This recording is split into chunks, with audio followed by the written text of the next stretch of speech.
थी, सड़क को खोद कर ख़राब करने की क्या ज़रूरत थी।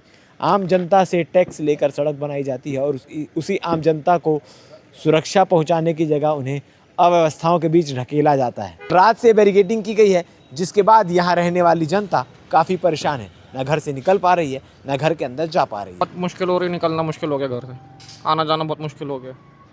मगर इस बार वो गलत नहीं है, इस बार ये व्यवस्थाएं गलत है।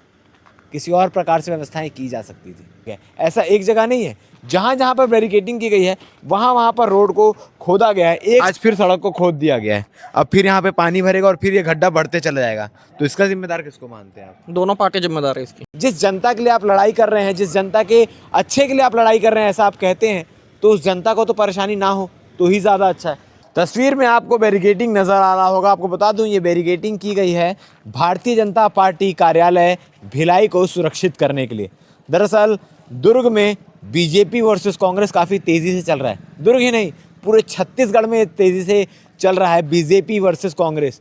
कांग्रेस विपक्ष में होने के नाते अपना कर्तव्य निभा रही है, बीजेपी को घेरने का काम कर रही है, चाहे वो एलपीजी गैस का मुद्दा हो, चाहे अब नया ताज़ा मुद्दा अफीम का मुद्दा। इसको लेकर कांग्रेस आक्रोशित है और अपनी उपस्थिति दर्ज करानी भी ज़रूरी है कि भाई हम विपक्ष में हैं, हम अभी ज़िंदा हैं। उसके लिए ये यहाँ पर तमाम पुलिस और प्रशासन की ओर से व्यवस्थाएं की गई है। ये बैरिकेडिंग लगाई गई है और ये बैरिकेडिंग लगाई गई है रहवासी इलाके के बीचों बीच। आप मेरे साइड में देख रहे होंगे प्रियदर्शनी परिसर कॉलोनी है, जहाँ पर तीनों तरफ से इस कॉलोनी को घेर लिया गया है बैरिकेडिंग करके, और कल रात से बैरिकेडिंग की गई है, जिसके बाद यहाँ रहने वाली जनता काफ़ी परेशान है, न घर से निकल पा रही है, न घर के अंदर जा पा रही है। इस प्रकार की चीज़ें हो रही है सिर्फ राजनीति चमकाने के लिए, या फिर जिस जनता के लिए आप लड़ाई कर रहे हैं, जिस जनता के अच्छे के लिए आप लड़ाई कर रहे हैं, ऐसा आप कहते हैं, तो उस जनता को तो परेशानी ना हो तो ही ज़्यादा अच्छा है। इसके साथ ही आपको बता दूं, ये जो बैरिकेडिंग की गई है, जिस रोड में मैं मौजूद हूँ, इस रोड को बनने में काफ़ी साल लग गए। इस रोड की खबरें कई सारे मीडिया हाउसेस ने दिखाई कि ये ख़राब रोड है। इस रोड को लेकर विधायक को, महापौर को कई सारी बातें बोली गई कि वो रोड नहीं बनाते, वो व्यवस्थाएं नहीं करते। मगर रोड बनी और बनने के बाद अब उस रोड को सिर्फ ये व्यवस्था सिर्फ बीजेपी कार्यालय को सुरक्षित करने के लिए खोद दिया गया। ऐसा एक जगह नहीं है, जहाँ जहाँ पर बैरिकेडिंग की गई है वहाँ पर रोड को खोदा गया है। एक सड़क में देखा जाए तो 6 से 7 गड्ढे किए गए हैं। अब इन गड्ढे को भरने का काम कौन करेगा? अब इस गड्ढे को वापस व्यवस्थित कौन करेगा? आंदोलन ख़त्म होने के बाद ये बैरिकेडिंग हटाई जाएगी, गड्ढा वैसे ही रहेगा, बारिश आएगी उसमें पानी भरेगा। डामर और पानी की दुश्मनी है, जो दुश्मनी का रंग यहाँ पर देखने को मिलेगा, और धीरे धीरे गड्ढा भरता चला जाएगा। फिर हम आएंगे, माइक उठाएंगे और विधायक, महापौर सड़क नहीं बनाते, इस तमाम चीज़ों को आपको बताएंगे। मगर इस बार वो गलत नहीं है, इस बार ये व्यवस्थाएं गलत है। किसी और प्रकार से व्यवस्थाएं की जा सकती थी। इतने हाईटेक चीज़ें हो गई है, कुछ नए तरीके से निकाल के व्यवस्थाएं की जा सकती थी। सड़क के बाहर जो मिट्टी वाला इलाका है वो दोनों तरफ में खोद के फिर बीच से बांस को बांध के बैरिकेडिंग की जा सकती थी। सड़क को खोद कर ख़राब करने की क्या ज़रूरत थी। आम जनता से टैक्स लेकर सड़क बनाई जाती है और उसी आम जनता को सुरक्षा पहुंचाने की जगह उन्हें अव्यवस्थाओं के बीच ढकेला जाता है।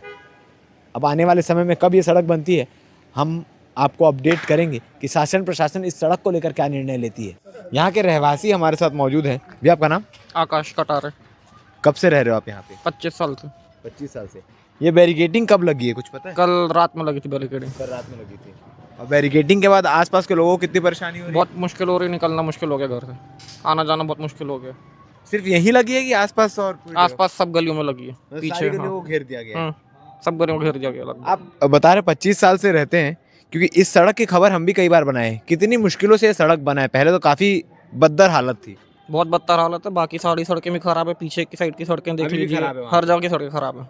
ये बहुत मुश्किलों से बनी, ये भी मुश्किल से बनी बहुत। आज फिर सड़क को खोद दिया गया है, अब फिर यहाँ पे पानी भरेगा और फिर ये गड्ढा बढ़ते चला जाएगा। तो इसका जिम्मेदार किसको मानते हैं आप? दोनों पार्टी जिम्मेदार है इसकी, चाहे वो बीजेपी हो चाहे बीजेपी और कांग्रेस, दोनों पार्टी जिम्मेदार है। एक तो चीज़ें मुश्किल से बनती है, उसमें भी ये सारी चीज़ें हो जा रही है। वही चीज़ है। ठीक है। सिर्फ यही नहीं, जहाँ जहाँ आपको बैरिकेडिंग दिखेगी तमाम जगहों पर यही व्यवस्थाएं हैं, तमाम जगहों पर यही चीज़ें हो रही है। बाकी के अपडेट के लिए बने रहिए हमारे साथ। आंदोलन में क्या हुआ हम वो भी आपको दिखाएंगे, मगर ये एक अहम मुद्दा था जो दिखाना ज़रूरी था, जो बताना ज़रूरी था, और शासन प्रशासन की आंखें खोलनी ज़रूरी थी, ताकि आने वाले समय में फिर किसी सड़क में खोदने से पहले 100 बार सोचा जाए कि इसकी मरम्मत कौन करेगा, इसकी देखभाल कौन करेगा। धन्यवाद।